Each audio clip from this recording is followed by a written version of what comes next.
stay-at-home mom, I feel like there are quite a few topics that I can go into in terms of like things that we probably deal with, like things that we think about, things that kind of run across our minds here and there. And so in today's video, I want to talk about how to deal with not being able to get all of the things or afford all of the things or have the most aesthetic this and the most aesthetic that and things of that nature. So I want to share a few tips. I have been a stay-at-home mom for 7 years. My oldest is 7, so I've been a stay-at-home mom since day one, right? And I will admit it has not always been the easiest thing to do. Like financially, there were times where I was like, okay, I just need to do something. Like I need to contribute, or I really want this thing. Like it'll benefit us, right? Or I have a vision and I feel like, you know, if we had just a little extra funds, like I can make some things work.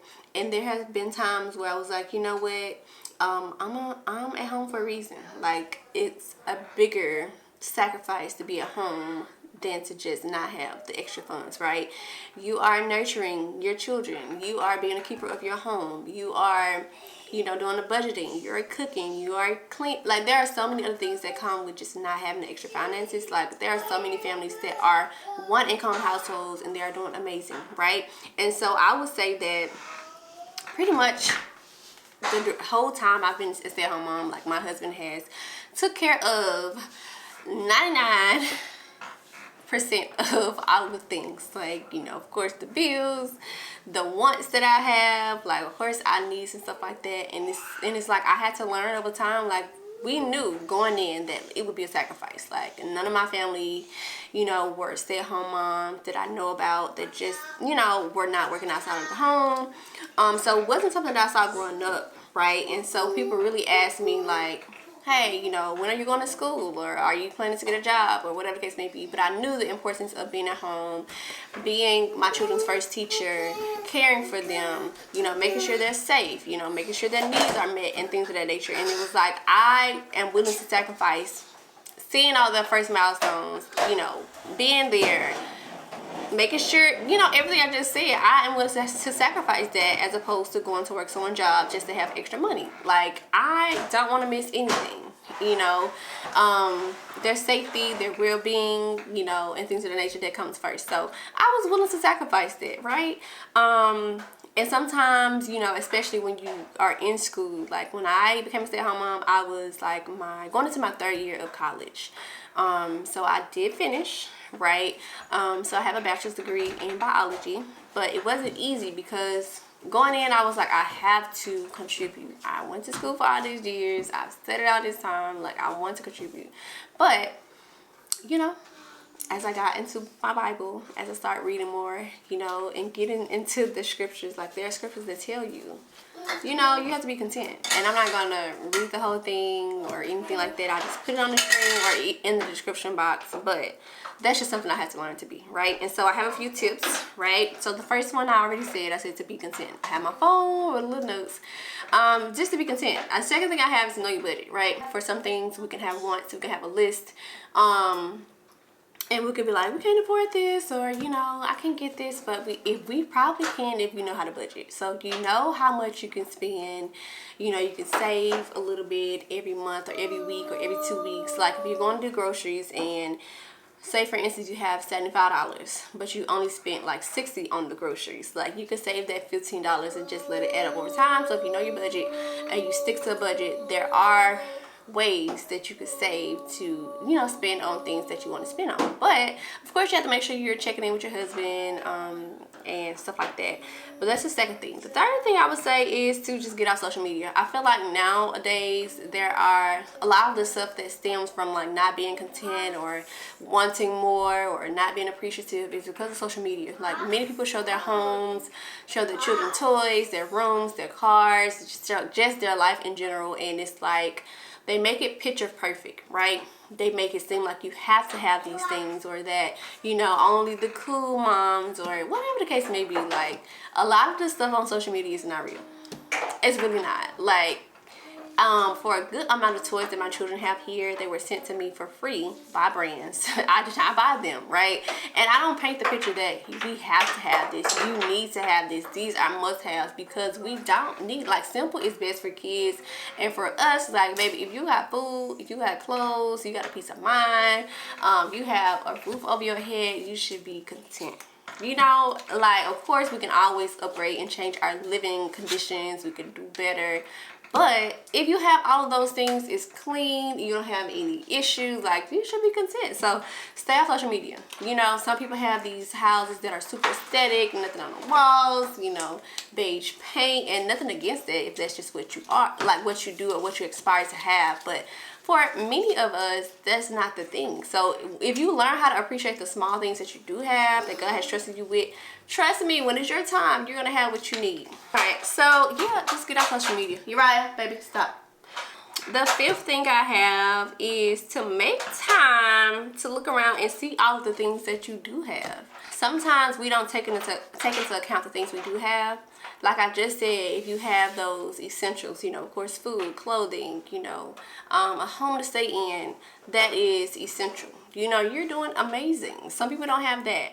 But when you think about it and just look around at the things that you do have, it'll really change your mindset. It'll change your perspective. Because for me, I sometimes say, even me just thinking, not saying it out loud, but just thinking, like, I really want more for my kids. I really want them to have the latest toys. I really want to have, you know, different kind of jewelry. And there are some things that I really, really like. And I really like, in terms of like tech, I'm into like, you know, cameras and laptops and just gear like that. But I'm like, I have the things that I need. Like, the things that I have are working. You know, they are working. The things that I've been blessed with, like a lot of the things that I have here for the kids and for myself have been gifted to me by brands that I have not had to pay for. Whether it has been like trying out different snacks, y'all. We've gone from snacks to toys to books to little small cameras. Like, there are so many things that I already had as far as family members, giving the kids different, you know, it's just so much. So if you don't have the things that you want to have, like if it's not top tier on your list, you still can look around and see things that you have and be grateful for those things. Like, I don't know, maybe it's just me, but there are just sometimes I look around and be like, you know, all praises. 7 years ago, look, we started from the bottom, you know?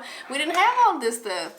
Even 2 years ago, like, look at us, we just moved into our first home about 3 months ago. Like, just looking around at the things we have, I am content because we didn't start here. You know, over time, things start to get better. You know, you start to just realize that, hey, we can make temporary sacrifices for things. And then over time, like when it's our time, it's our time. So, yeah, I'm not going to rant. But the sixth thing I have is look back on times where you weren't able to afford things and how things have changed. And I just touched on that. Like, when me and my husband first moved into our first apartment, like, we started off with just a bedroom set, and I think some, like, camping chairs. Like, maybe just a bedroom set. I don't even think we had chairs at the time. I think we had ended up getting a kitchen table, a little, you know, cheap little kitchen table set from, like, Walmart. But for almost a whole year, like, that's all we had in there. We didn't have any living room furniture. We were like given like a TV from family, but it's like we were content with the little things. We had our own space, you know, we had our first daughter at the time, and it's like we didn't have all the bells and whistles.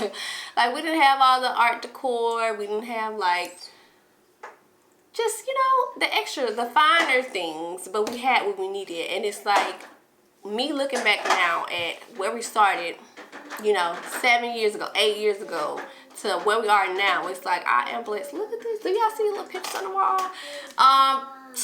Hello, it'd be the small things. So, the next thing I have is to find ways to make extra income. All that I said so far, it leads to you thinking about what are some ways that you can get the things that you need without dipping into, you know, priority funds, right? Without interfering with bills, without interfering with food, without interfering with, you know, emergency funds and things of that nature. What are some ways that you can contribute?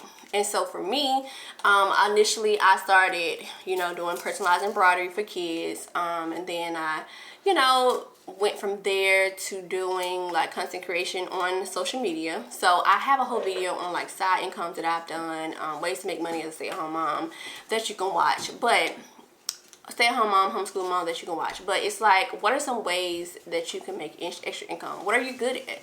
Right? Like, if you're good at baking, are you going to do something on the side? You know, are you good at sewing? You can make things. You know, are you good at crocheting? You know, jewelry making, art, painting, it could be babysitting, it could be online things like that. There are so many ways to use your talents that you have that doesn't interfere with your, you know, responsibilities in-house. So just consider, you know, looking out and seeing things that you could do. You can also sell old things that you have that you no longer need, that are in good condition, on like Facebook Marketplace, or, you know, other websites that do stuff like that. And so the last thing I have is to be patient and wait. Just be patient and wait. There's a season for everything. What's meant to be yours will be yours when it's time. The little things that you know, are wanting that you cannot have right now is the reason for it. And I feel like sometimes the reason with it being is that you just don't ask. You know, sometimes my husband would say, like, I didn't know you wanted that. You know, we had a little extra funds, but I didn't know. So sometimes you just have to ask, and then sometimes it's like you ask and it's a not right now.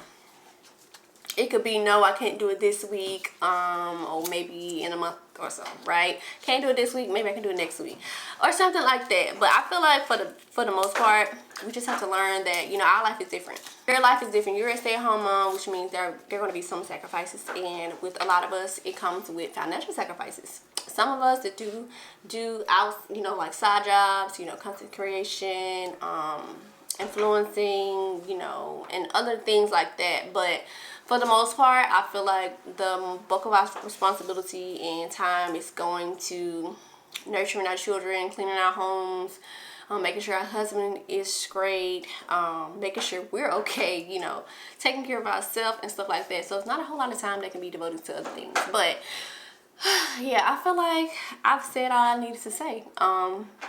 There are ways that you can contribute, but make sure that priority is priority. You're home for a reason. Don't let the shiny things or the material things get you feeling like what you're doing is not important, that you just have to have it, especially if that's not a priority of your household at the time. Understand that, you know, there are ways that we can get things, right? Trust me, like, we can get things if we do what needs to be done, if that makes sense. So that's all I have for this video. Hopefully this series is going good so far, that you are getting something from this, that you can relate to this. Let me know what the next topic should be, and if this was helpful for you. If you're not subscribed already, make sure you subscribe to my channel. I post pretty much weekly on homeschool and motherhood topics. So yeah, see you guys in my next video.